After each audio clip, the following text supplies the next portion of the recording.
that time, another episode. More mommies, more problems.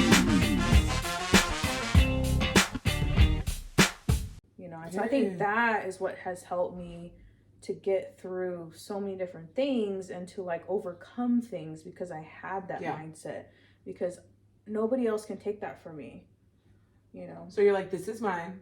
Like, no matter what happened, like that's so good. I think for me, that was what the arts was for me. It was like, this is what I have control over. Yeah, and I'm gonna do a fucking good job. And I'm gonna just kill. Yeah, like I'm gonna own it. But to the point where it was like, okay, like relax. Like it's okay if you make a mistake, and you're like, no, I must be perfect. Because it's right, and it's just like you're going hard, and everyone's like, oh, I'm so proud of you, and you're like, thank you. But like, are you ever actually proud of yourself? Like, have you ever let yourself just be proud, or do you kind of always feel like you're just working for the next thing? I need to do more. Yeah. No, I think I can definitely let myself be proud. I think it's important that people are able to do that. Yeah, it's hard though, because you know, it can be really hard to fall. Falling in that trap of like perfectionism. Mm-hmm. It is just that, like, it's a trap, and we have to realize like nobody can ever be perfect. Nothing can ever be perfect, and you have to learn to be okay with that, right? And know that it doesn't define your worth. Like it doesn't mean that. Every time somebody says something good, I'm gonna go run, I'll laugh and come back. Oh gosh. You know, and you have to be okay with that and understand that it doesn't define your worth, and you can still be proud about it, and you can be joyful about it, you know, and have a positive self-image and self-esteem. And so like, although for me, like I'm a goal-oriented person, right? So I'm always like having goals and trying, because it helps me have something to look forward to and like work towards. You know, it's not that I feel like unfulfilled and I have to just keep doing all these things to fulfill myself. Never enough. Yeah, no, not like that. It's just, it keeps me going. It keeps things interesting and like life fresh, right? And so that's what I need to be productive and keep going and be healthy and all that stuff. So I'm just like, okay, you know, on to the next. For Miles, he's like, okay, can you chill out? We get it, Jessica. Can you chill out? Like, hey, this is too much. But anyways. That's so funny. You just said a lot of really amazing things, and I think that that's going to resonate with a lot of people. It definitely resonated for me. My armpits are sweaty because I was like, oh. It's a little hot here. It's a little warm anyway, but anytime somebody says something that just like, I don't know, little things in my head like fire off, and I'm like, oh my gosh, I'm gonna remember that forever. Like my little like SpongeBob in there is like recording you, and it's like, okay, I'm gonna remember this forever. Nuggets. Yeah, little nuggets of wisdom. So I really appreciate you sharing that. You are a licensed marriage and family therapist, and you're currently what do you do right now? Your current job? So I work part-time for a hospital in their OBGYN department, and so technically I'm like the infertility counselor. Wow. Okay. So I counsel people that are like going through infertility, going through treatments, like trying to have a baby and all that. And then also, I have a different assignment where I also help see other people within the department for like, it's mostly a lot of like postpartum depression or anxiety, or like depression or anxiety during pregnancy. That's like the bulk of the people I work with and see. So we do therapy and work on how they're feeling and all that stuff. So yeah. Is that hard? Is that a challenge? Like, because I mean, no, gosh, it can be, because I mean, you are basically, you know, dealing with people's struggles, right? That's and the real intense emotions. It's a very vulnerable thing when you're struggling with infertility. I think it's deep insecurity for some people. So like, for sure, a lot of heartbreak. You know, have you dealt with like rage, like big emotions? Like, have you? Because are you a counselor? Like you're talking them through some of their we're like working, stuff? We're processing their emotions, how they're feeling. You know, working on like building resilience, building coping skills, and like changing your thoughts. You know, like reframing things and all that stuff. So, but sometimes it presents with anger. Sure. Yeah. It's not the most common emotion that presents with it, but just sadness, not just a lot of sadness, crying, and a lot of anxiety. People have a lot of anxiety that I see. You know, they're always on edge, even if, like, the infertility patients, like, sometimes if they get pregnant, right? It's not a guarantee, but, like, if they get pregnant, a lot of times they'll be anxious the whole pregnancy because they can't worried. even enjoy it. They can't even, like, relax because they're worried about, like, having a miscarriage or something. What does this mean? Happening. Why did this happen? Yeah. Yeah, they're always on edge. So then I'll have to, like, keep seeing them and work through the anxiety piece, you know? So, but I love my job. It's really fulfilling. I feel like it's come full circle. I in grad school, I thought, like, the population I wanted to work with was, like, women. I want to work on women's issues. Yeah. And, like, my career went a different way. Like, with kids for a minute, I was with kids for a while, and, like, that was the last thing I thought I was going to do. I'm like, oh, hell no, I want to work with kids.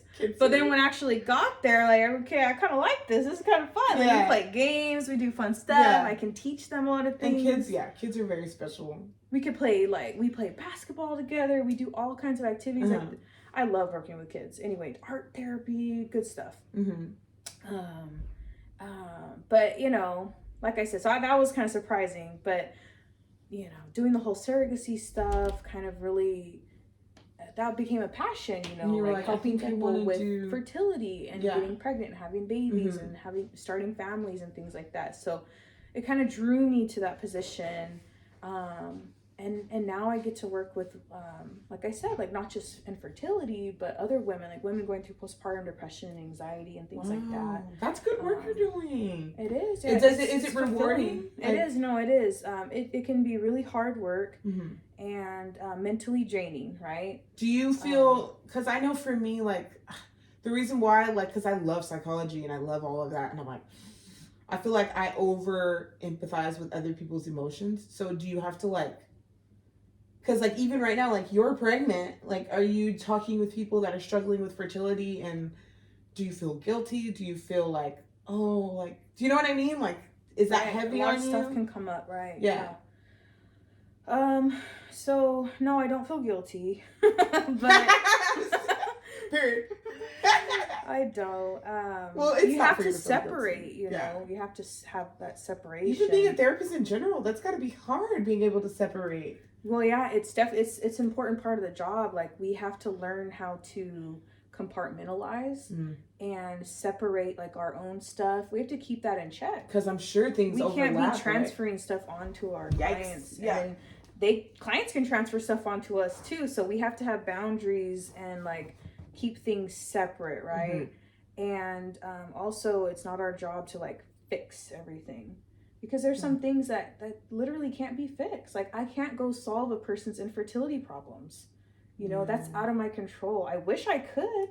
It's out of my control. And that's not your job either. Like, your job is to talk you through this process. My job is to be there to support them, yeah, you know, and to help them emotionally, like, go through the process, right? And then hopefully be able to come to a place where they can feel more at peace in their life, no matter what it looks like. Maybe they have to make peace with being childless, or maybe they do have a baby and get pregnant, you know, get pregnant and have a baby. That would be the order.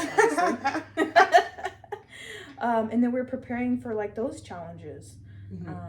But yeah, my role is to be there for them and support them and, like, help them be able to get through the process. It's not to fix.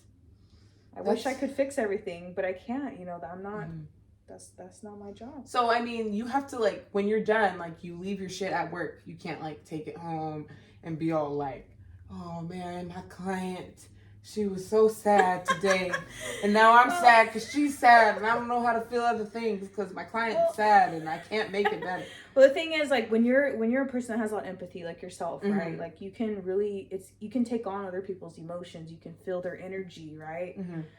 And so you have to get good at working through that, right? But part of it is we're not just telling people just, like, shut it off. Like, because, how do you? It's like, yeah, so it's good. It's a good idea to process it outside of session, right? Like, especially if it's something that really affected you. Like, you need to talk about it.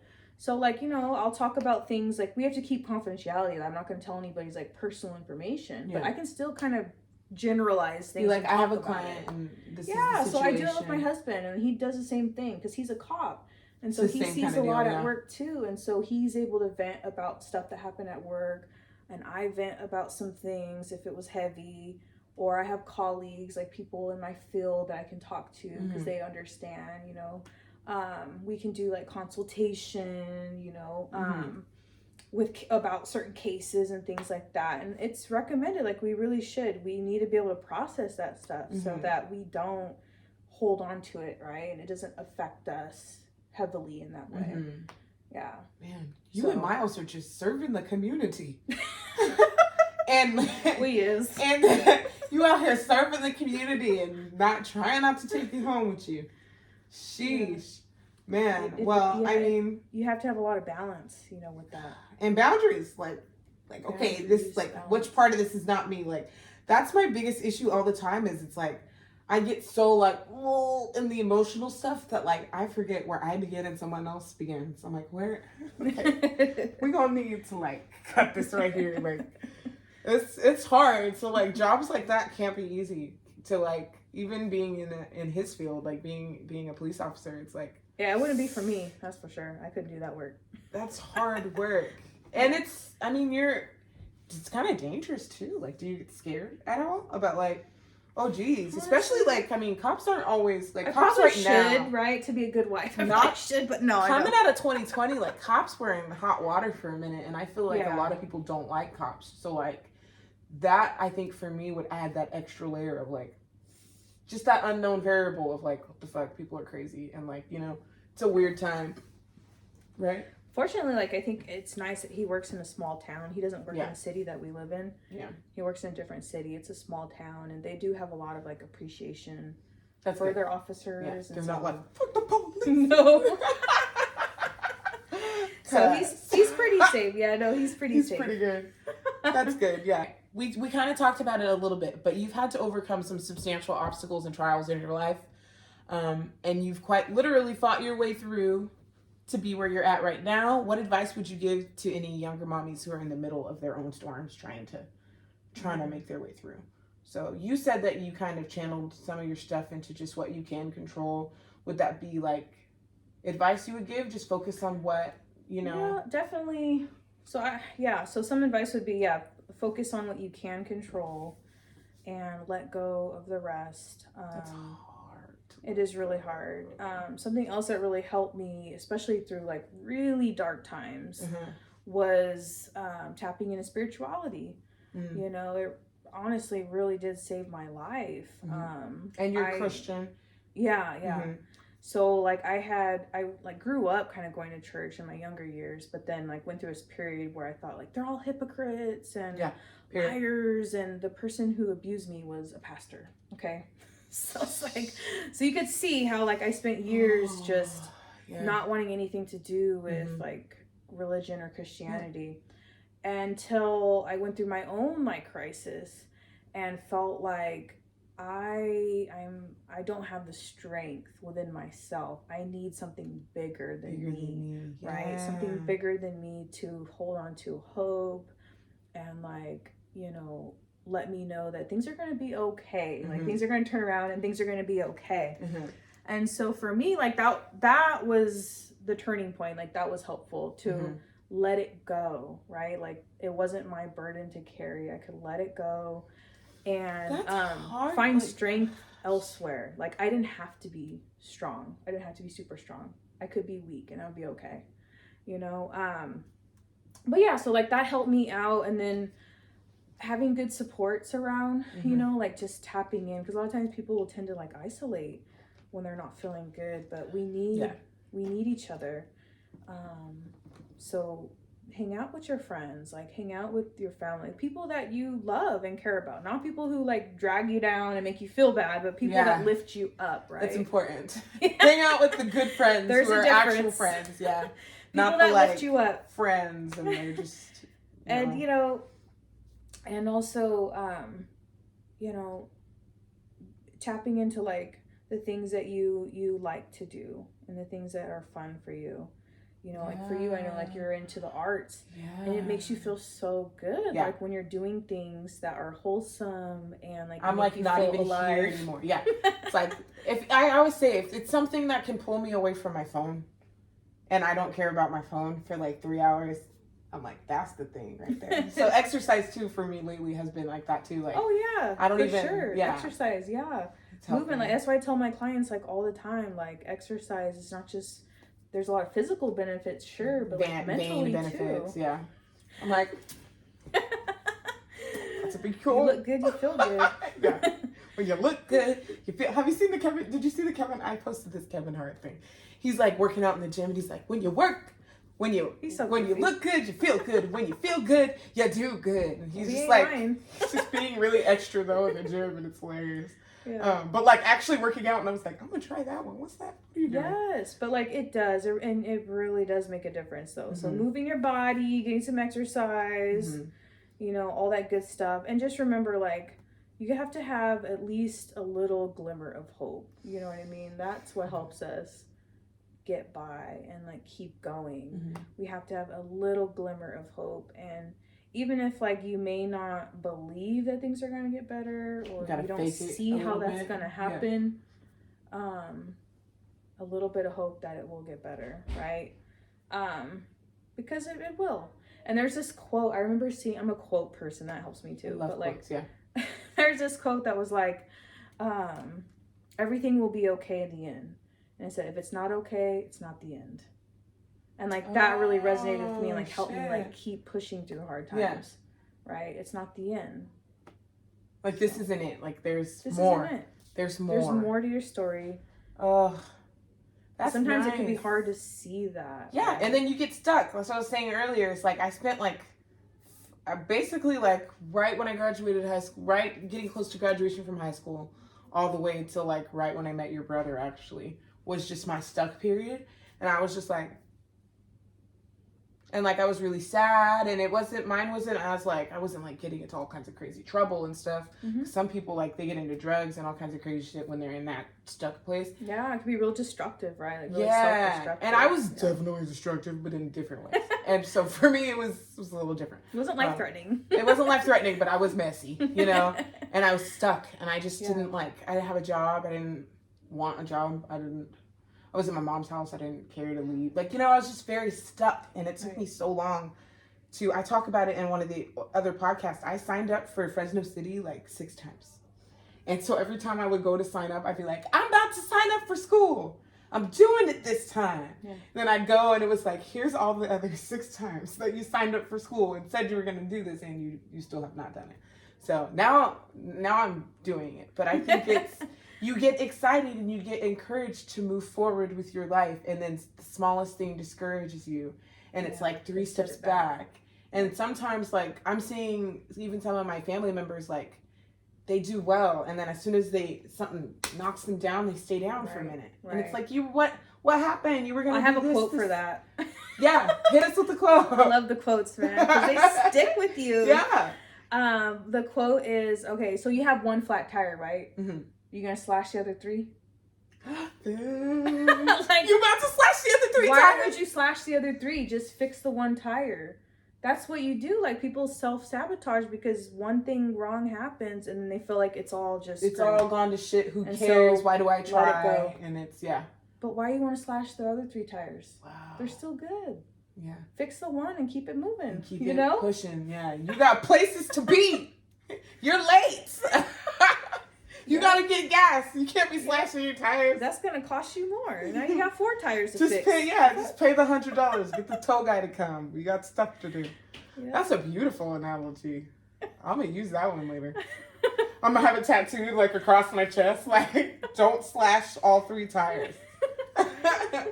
Hey, but you know that's the thing in life. Like we go through stuff, right? But it teaches us something.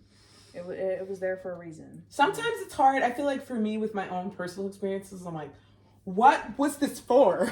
Like, could I possibly learn from this? I don't see the purpose. Like, what? Now. Yeah, like this didn't help anyone. Like, all this did was cause problems, and now I have to deal with it. And I think that's the biggest thing that sucks the most about going through traumatic experiences is it's like, none of that shit's your fault, but it's your responsibility to like fix something with it. Right? Yeah. And I guess the best thing you could do in the best case scenario would be like using it and like turning it into love or like service for other people, right? So sure, it's like, yeah. So like you went into like being a therapist. Like now you're like helping people. Helping others, yeah. Who are struggling in a way that you may have struggled at one point. You know? Yeah, exactly. And I think so maybe to answer that question could be those are the things that have shaped you to be who you are. That's and good. You can use those things, right? So like for me, I definitely went through postpartum depression with my first child. And I know what that feels like because I've been there. So I can even more so empathize with the moms that I work with because I've been there. Yeah. I know what that feels like. That darkness, yeah. Yeah, and I'm also a testament that it can get better, and it does, and you know? It does get better. And so that I can offer hope in that way. But like, you know, of course, like I can empathize with people even if I haven't been through that particular situation that they're presenting to me. Yeah. I don't have to go through that to understand like how that must feel because I'm hearing it from them. I'm hearing what they're telling me. You can put yourself there. I can imagine it. Yeah. But I think when you've actually gone through that particular thing, you can have so much to offer to another person. And I think that's when you find yourself really connecting with people. Is when it's like, oh wait, we've clicked over. Like we're talking. Like you know, like I can tell like you've been here. Like. Yeah, you might connect a little bit more, right? Or a little bit more easier with them. Yeah, with people because you're like, girl. Like, and obviously as a therapist, you got to keep it like profesh. But like, I can only imagine just hearing something and being like, I understand. Like, you know, just being like, definitely. I can imagine what you're going through right now, you know? And then like, maybe being like, well, if it's something that was helpful for you, being just like, okay, well, you know, here's what I recommend. Here's some, have you ever tried, you know, this maybe? You ever think about trying this? I mean, that's what wisdom does, right? Like that's real. You gain wisdom and you can pass that on to others. That's good though, because not everybody uses their pain to like... For something good, For something good. They don't use their powers for good. They use them for evil. So they're like, oh, I was hurt. Now I'm going to hurt everyone else around me. Yeah. Or I was manipulated and I was manipulated a whole bunch, and now I've learned how to be manipulative, and now I'm just like a manipulative as fuck person. And my relationships are just marked by this like ridiculous amount, like unnecessary amount of being manipulative. And it's like, you could be using that to recognize it and not letting yourself be, you know, like. True, yeah. So that's where that like healing process comes in. Because you can't get to that point unless you go through your own healing process. And healing then is you can messy. Actually like do something positive with it, you know.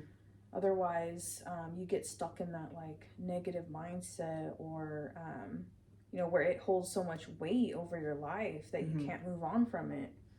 So go to therapy, guys. Get your healing. Get your kids in therapy. I was saying it too. Like I wish I would have had actually 3 out of our 4 kids have done a little bit of therapy. That's gotta be. I just wish.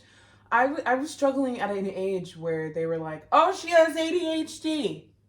Give her a bunch of medicine. And like... A little Band-Aid. and it was like, the medicine was like, it felt like I was on drugs. Like I was like, it was, you're like a zombie, you know, and you're shaking, you're not eating, and you're all skinny. And like, that was... Ooh. So, and... That was not the right medication. And no, it was not the right, what's that called? The dosage was off. I think it was way too strong. But like, I didn't know how to advocate for myself at that age. So I was just like, okay, well, they tell me I'm weird and I need this medication. So I'm going to take this medication. It'll make me less weird. Like, that's it, right? Oh my gosh. But I'm thinking back and knowing things now about myself. I'm like, they should have had me in therapy. There was so much else going on. Like, that was not the problem. But I think that also helps you probably as a parent too, because then when you're, you know, if your own child is like struggling through certain things, then you have your own experience to reference. And I'm like, this ain't right. Like, this is familiar. This feels familiar. I don't like this. What's going on? Right. And then you may choose to like do things differently. Yeah. With your own child, right? Yeah. I think that's good advice. So run it back one more time. You said take care of your body, get into therapy. You said just like spirituality for you really helped getting you through that dark time. Was there anything else? Yes. Yeah, like, you know, leaning into your supports and the people that lift you up, you know, and not isolating. Yeah. Yes. Not isolating. Not isolating. Because, I mean, isn't that the natural thing you want to do when you're in this dark time and you're just like, I don't want to, for me, it's like, I don't want to get my stank on everyone. I'm just going to be by myself. Right. Exactly. Lots of people do that, you know. Either they don't have the energy to socialize or be around others, or they feel like they're going to just be that dark cloud. Yeah, they don't want to. They don't want to do that. Party to other pooper. People. Yeah, be the party pooper, exactly. But you know, but being around others, that's the thing that actually can help us like feel better, right? And like start to feel more like ourselves. And it is a process, you know. Like it's not an overnight thing. It is a process. Especially if you're going through a lot, you know. Yeah. So be gentle on yourself. That's what I tell my moms too. Be gentle on yourself. Be gentle on yourself. Be kind to yourself. And I mean, I think in a way it's good to push yourself a little bit to be social. I mean, I started a mom group when I just had Jabari, because I remember when I had Matthias, I was very, very sad, very, very alone. I was young. All my friends were in college and like they were being really cute and like they were just being cute on Instagram. Similar in with college. Me, like I had kids young, so like all my friends, like no one was having kids yet, and they were still my friends, but they just couldn't relate in the same way. Yeah. So it's like I felt alone. Change. Your life is different. And I know at that time I wasn't willing to like put myself out there and go hang out with other people. And right now I'm seeing like some of my mommies are just like not. They want friends. They want to go. They want to go to the thing, and then they just don't because they're like. Either it's exhausting or it's awkward or it's the social anxiety thing. But then they stay sad. And I'm like, dude, like, there's moms with arms who want to hug you and, like, hang out with your kids and, like, sometimes we do have to push ourselves a little bit. Give yourself a little nudge to go be social. A little bit. And even for me, I have to give myself a nudge. Like, before every single meetup, I get anxious that, like, oh God, I gotta be around these people and like, oh, what if they don't like who I am or what I have to get or what I have to offer, what I have to say. And you have to like push through it. You gotta push the through negative, like critical thinking, the thoughts that come. Even during, otherwise you won't enjoy yourself because like the whole time your brain's like, you sound stupid. Oh my God. Stop saying that. Look at how they're looking at you. How long have you been talking? You know what I mean? I just don't take life. My thing is I don't take life that seriously. You know, I make fun of myself. I try to be goofy. I try to just not take everything so serious. I think that helps. Like trying to, you know, allow yourself to not be perfect. Allow yourself to make mistakes. Allow yourself to be human, really. Yeah. You know, and that's okay. Like we're all flawed. We're not all perfect, right? But that's what makes us beautiful. But then in the age of social media, it's like you're working to hide your flaws. Like there's literal filters that you that you put on to like hide the things you don't like about it. So if you don't like your nose, it's like, oh, you do this filter and now my nose looks different, right? So I think people are putting filters on their lives so that they're not showing the flaws. And so then that just sets you up though. That just sets you up because that's not real life. You know, but it's hard. I think if you're all day long, then you're like, why don't I have these things? Like, you know, and you just let that shit go. You get sucked into the whatever, the cyberspace. What's it called? I don't know. Sucked into a bagel. Everything, everywhere, all at once. Have you seen that movie? No, whatever it is. Oh my gosh, it's so good. Everything, everywhere, all at once. No, I don't have time for movies. Oh my gosh, Jessica, it is so good. No. We just watched it. Anyway, she goes sucked into a bagel. It's weird. It's really cool though. But yeah, no, that's another thing. Like I tell the moms I work with too is sometimes people feel like they're the only ones, right? Like I feel like I'm the only one because everyone else, they just seem so happy with their baby and like everything's perfect and they love their baby and they're smiling and they look great and I tell them like, look, if someone says like everything's all good, they're lying because we all are struggling. Don't lie. Out here lying. Some are struggling more than others, sure. Yeah. For sure. But no one's just like no one's having without fun. Struggle. Yeah, no one's without struggle, and it's not a perfect journey, right? So you're not alone in this. So don't compare yourself to other people. It's so not helpful to and compare yourself. realize that, I mean, like the stuff you see on TV or magazines or on social media, like you're seeing the best, right? Yeah. You're seeing the best of what's going on, the smiling, the cute whatever. moment. It's like moment. me, like you see all my family pictures, right? They look all sweet and cute. Well, yeah, when you go to our photo shoot, our photographer knows, you know, the kids will be like, I want to go home. Yeah. Is this over? It's not representative of what actually is going on. The nuance. There's no nuance when you're just posting the cute moments. You're not getting like the bloopers, right? Yeah. So just remember that. Keep that in mind, that not everything is as it seems. And we're all struggling. Yeah. Everybody. If you could go back to Jessica when she was 10 years old, what advice would you give her? Oh, man. And it could be deep. It could just be like, do your homework or something, you know? It's whatever works for you. But. Oh, 10-year-old Jessica. Yeah, I don't know. I was like, that was a weird time for me. Yeah. I was sad. I feel like a lot of people were sad when they were 10. I was sad. I was confused. That was a really weird, really particularly dark. a really weird year. Yeah. What advice would I give to myself? Oh, man, that's a tough one. Like if you were just in a time machine and you were like, hey, I don't have a lot of time. I have a few things to tell you. Like, shut up. Listen to me. Okay. Man. Don't date that guy. I would, honestly, I would tell myself that I'd personally want myself to be more self-confident, right? Because I had a lot of insecurities. Oh my gosh, so many. And tell myself to let all that stuff go. It doesn't matter. It doesn't matter. It's not going to matter 5 years from now. It's not going to matter 10 years from now. Yeah. And just and just be who you are. Be who you are. Because I was very insecure and for a lot of different reasons, but I wish that I would have been more secure with myself and like took more risks and tried new things and just try to really be myself. Yeah. Yeah. Because that took me a while to get to that point. To get to like an authentic place where you weren't like whatever flavor of the week, like I'm doing what everyone around me is doing. Just be who I am. Yeah. But Yeah. I think that's part of that's part of growing up. And like you're not supposed to be like, it's part of our process. All together when you're 10, especially when you've been through things in your childhood that make it kind of hard to develop the way you're supposed to. It's part of the process. Okay, well, is this where you thought you would be?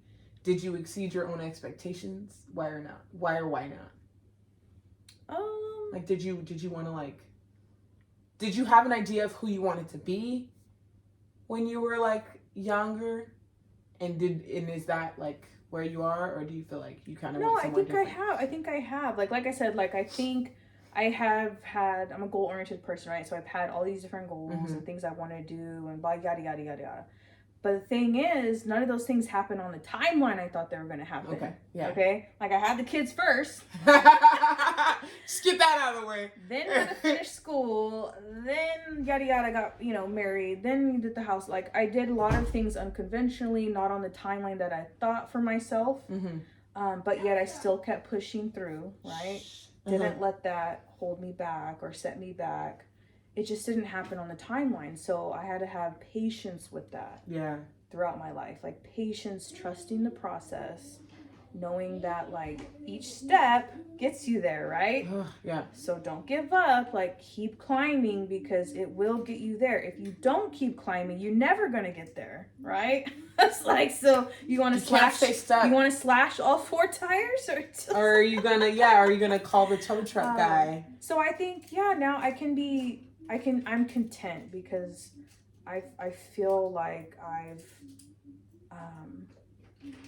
done what I wanted to do, and there's still a lot more, right? But I have time. Hopefully, I have time for that. But I'm like, I hope I have She's a lot like, of our time days on aren't this promised, but she got time. There's time for that. Yeah, I'm patient with it.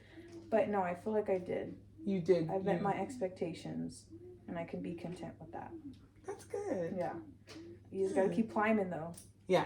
Can't stop. You can't slash all those tires either. Don't be slashing the tires, y'all. Don't do it. Don't sabotage yourself.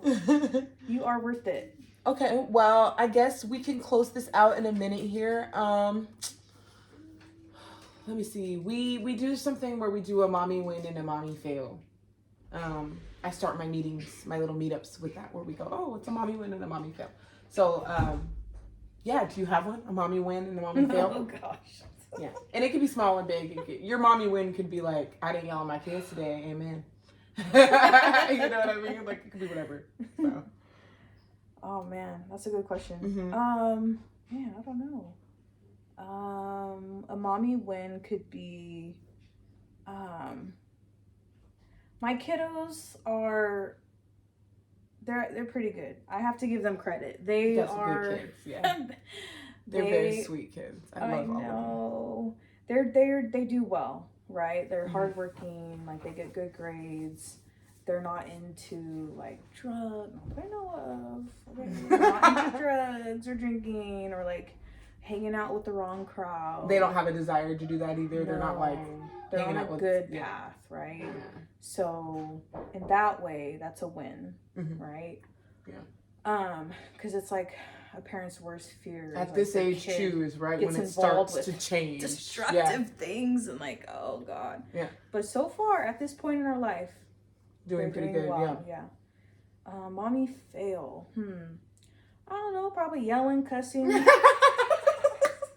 I do it, you know. I mean, hey, like I said, I'm human. Sometimes it just slips, you know. Yeah. But you know, yelling. Especially cussing. being pregnant. Gosh, I was pregnant. I was so angry. I had so much rage. It's just a lot of rage, man. Luckily, like I don't have to do it all the time, but sometimes they do be making me raise my voice. I wish I had a little bit more like depth in my voice. Because I feel like if Miles says something, it's like, oh my gosh, it's so real. But I gotta put some bass in there so they'll listen. What did I say? You gotta put the, what did I say? Yeah. Yeah, I don't have it either. Darian has it. He scares me. I'm like, now I am not a child. That bass is effective, man. Sometimes I'm like, oh. That's nice. Yeah, but sometimes I slip, you know. Sometimes I slip. Yeah, you lose your cool, and you're like, do you ever have to go back and be like, you know what, that wasn't appropriate the way I handled that situation? Like, I really should. I don't do that enough. Yeah, that's something that I need to work on, like within myself, is to be able to just be like, man, that was apologize. That wasn't about you. Like, I'm mad about all this other shit, and you're just being annoying. Yeah, like I went a little overboard. Yeah, you know. So I'll be like, you know, like, Matthias, that wasn't cool. Okay.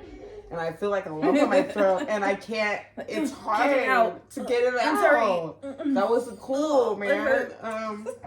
And that's like I'm working on. I'm getting better at it, but like that's hard to do. To apologize, not even to kids, but just to anyone. If you weren't modeled it, and like that's not how your parents were. So then it's your pride heavy. Something you really have to learn to do because it doesn't come natural. Yeah. Even in my marriage too, like I gotta work on that too. Like if I'm in the wrong, which I'm usually in the right. She's like, if I'm in the wrong, which I'm never, but if I ever was. But sometimes I'm sure I'm in the wrong, right? So I gotta work on like the apology piece and holding yourself accountable, owning up to it. Yeah, owning up to it. I think with kids it's a little bit harder though, because it goes back to that feeling that like I need to be the strong, I need to be the shit. And then I think it's dependent on too, like, how do you view respect? Like, do you consider respect as we're two equal people here in this relationship with each other, or is respect like you will like submit to me because I am the parent and I am the head? You know what I mean? So like I was raised on respect where it was like bow down and respect me. Yeah, I don't agree. Which is different than like we have mutual, you know what I mean? Yeah. So then that makes apologizing harder. At the same time, we're not on the same level though, because I'm the parent. So like, how do you? Yeah. Like we're not equals. You know what I mean? Yeah. And as far as that goes, like I have to be the one that is making the rules and like enforcing the rules. And because it's all for their good, right? That discipleship, like we're teaching them. So you can't just let our kids run amok, like. So we're not equal, but at the same time, there has to be respect both ways. Yeah. I have to be able to respect my kids and who they are, like, as individuals. Mm-hmm.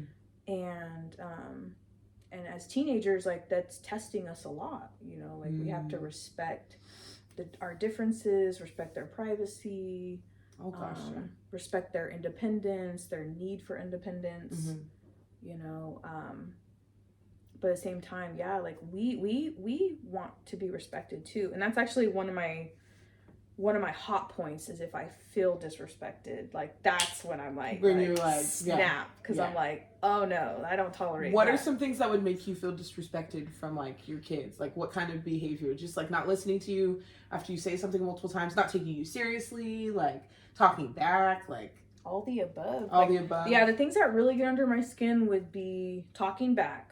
Like I never did that with my parents. I would have been popped in the mouth so fast. I never, not once. We always talk about that. So for me, that's like, why would you do that? You don't know? I wouldn't dare. Yeah. like you said, like we used to get spanked or slapped or whatever. And we don't do that with our kids. So like, when it doesn't happen that often, but when it does, it's like, ooh, it gets under my skin. Mm-hmm. Or like saying something and they just flat out don't listen. And you're like, hello, like I'm talking to you. So and they consciously made that decision not to listen. That's what will. It's the audacity. Under my skin. Audacity, like that's awfully audacious of you. You must be tripping. Who are you? Do you pay the bills? You got me messed up, first of all. You gotta go to work and like deal with all this crap in life. Like, come on, miss. Anyway, but yeah, like I said, it doesn't happen too much. Thank goodness. Like they usually know. They get the drill, and they're usually respectful kids. They're very good kids. I love my niece and my nephews. Oh my! I love them too. Very cute. Even though they're little pains in the butt. And they're so like they're just kind, you know. Like when I first met them, I think Gage, I didn't even know him yet. Darian was like, "This is my girlfriend." He was like, he's such a, he gave me a big love hug. bug. I was like, "Oh, do I get a hug? That's awesome." I think Jaden gave me a hug too. Yeah, it's really cute. I love that about him. That he's more very like the sensitive kid. Yeah. So he's very like in tune with his emotions. Is Phoenix different? Like. Oh yeah. Yeah. Is he more just like logical, analytical, like cut and paste, like? Yeah, he's not all like touchy. He's not flowy. He's like or really. But he's the type that it's not that he doesn't like feel stuff, but he's the type that he'll like keep it in. He internalizes it a little bit. Yeah, I think that's probably worse. So we're probably gonna have to like, work on coax that. some of that out. Yeah, be like, please talk to somebody. It's not good to just keep it all in. At least one person you trust. Talk to them about your feelings. He's a little bit more closed up. Yeah. But yeah, they're all. It's funny how they're all different, right? Mm-hmm. All the kids are different from each other. And you have to just like. I mean, gosh, like something that would work for one kid might not work exactly the same for another kid. Yep. So you're like, we do, yeah. You have to shift like switch up your discipline and stuff, yeah, so that it's like applicable to different children. Right. Man, it's not always like we'll have like our general rules or our general way of doing things, but we understand like our kids are different, right? And they have different needs. Mm-hmm. You know, we have one kid that has ADHD. And so we have to be on that kid a little bit more and to teach them like they're just, to stay on top of things and be responsible. The other kids, like I don't have to be on them. Like they just do it. They do it. But one, like it's reminding you. We have to remind a lot, and help them out with that because otherwise like some things will fall through the cracks. So we have to work a little bit harder at that. Mm-hmm. But that's the thing. It's like kids are different. They'll have different needs. And you have to be able to adjust. Like, it's not going to be this cookie cutter, one size fits all. Because it doesn't. And I think as a mom, I can't speak for everyone, but for me, I think when I was in the mom game, I was like, okay, like, I'm going to do this, and this. And I'm not going to, like, I'm going to have a great relationship with my kid. And everything's going to be easy. Like, I just had this idea of how it was going to be, not realizing that I was going to get, like, beat up by, like... don't you have to like terrorists? You have to face your own stuff though too. Like it's like you're trying to parent your kid and then it's like whoop, like something comes in and triggers you that has nothing to do with them. It's about like your stuff. And then you have to like, whoa, like lately especially I've been seeing like things come up for me, like Attias, he's been struggling. I haven't gotten like actually diagnosed yet, but he has ADHD. And like he's struggling a lot with just like keeping his space clean, and like he'll go in the room and forget that he was told to go in the room, and I find myself getting so frustrated with him. But then I think on when I was struggling and how no one was patient with me, and how like like a lot of that wasn't even like I had no idea, like I was just like trying to live my best life and making all like these you literally weren't doing these certain things on purpose, and I was getting in trouble all the time, and it was like what the fuck, like I don't even, what am I doing wrong? So sometimes I have to tell Darren, I'm like, hey, wait, whoa, careful how you say it, careful how you say it, don't be like, why are you so crazy, like why can't you, because like some of that is going to be how he talks to himself later. Kids will internalize messages. So, but it's hard too because it's annoying, and I'm like, okay, well, I could see I was very annoying as a child. I probably annoyed all my teachers, but I had teachers that didn't do a good job. Like they would say horrible things to me that I still hear. Like, you know, like I'll be trying to hang out with friends at the bar or something, and then I get this voice that's like, "You talk too much. You're always pulling focus. You know." It's a trip how like stuff will stay with you from childhood. Like the messages, the things people say will literally stay with you. So, like, that's something I had to be mindful, too, of, like, what I say. Because, because those messages will stick. And even though I've tried my best, I know I've had slip-ups. Yeah. And I know there's probably things that will stick with them, sure. You know. That's hard. It's hard, but, especially when I was first coming out the gate being a parent, because I was 19. You were 19, too, right? When you had Jaden? I turned 20 like a month later. Okay, yeah. I turned 20 like 3 or 4 months after I had Attias, and it was that same thing. Like those first almost 5 years of his life, I was like an idiot. You don't even get your full brain until you're 25. You know what I mean? So I was just like, I'm not fully developed yet. Straight idiot. I'm still growing. I'm trying still to raise too. this kid. Like I'm like, oh gosh, and like I dissociated through like part of those years. So like I have, like my memories are weird. Like I've talked about this where it's like, what happened from like 22 to like that in the middle of being 24? Like it's weird. So I'm like, oh gosh, I don't even know what I said to him. And like I'm always just worried that I'm like, I try so hard about not wanting to mess my kids up, and it's like I done messed him up already. I don't know. Like, is it? He's not messed up. You don't think he's messed up? No, he's a great kid. You guys are doing a good job. I can tell. Feel really good. Yeah, I think you've had definitely, like from what I know, like you've been intentional with lots of different things. Trying to be, yeah, as much as you can. And that's the thing, like we're not perfect, we're all human, we're all flawed, like we're gonna make mistakes, right? And I think a lot of times like parents like it's a good thing, like it to me, like when I'm talking to folks, I'll tell them like this, because you're bringing this up, that means you care, right? That means you love your kid and you care so much. I reframe it because it's the truth. Like you wouldn't be this worried about messing up your kids. If you were a bad parent, you wouldn't care. You wouldn't even be thinking about it at all. Yeah, you wouldn't think twice. But the fact that it's in your awareness and you care, that means you're a good parent. That means you're loving, you care, and you want to do your best. That's a strength, right? But you have to be able to forgive yourself too for mistakes and things that you did when you were still learning. And you're always still learning. Yeah, and that's the thing. And it's like, so, and I remember this from, it's like undergrad, is that kids don't need a perfect parent. They just need a good enough parent. Good enough parent, yep. So if we can just align ourselves to that, like we just need to be good enough. That's all kids need, is good enough, and they will turn out okay. Some people feel like good enough ain't enough. It's not enough. So I tell them like good enough, all you need to be is a good enough parent. Like keep that in mind, good enough, and they will turn out okay. Yeah. And that will be good enough. So it's like maybe you're not doing everything perfectly.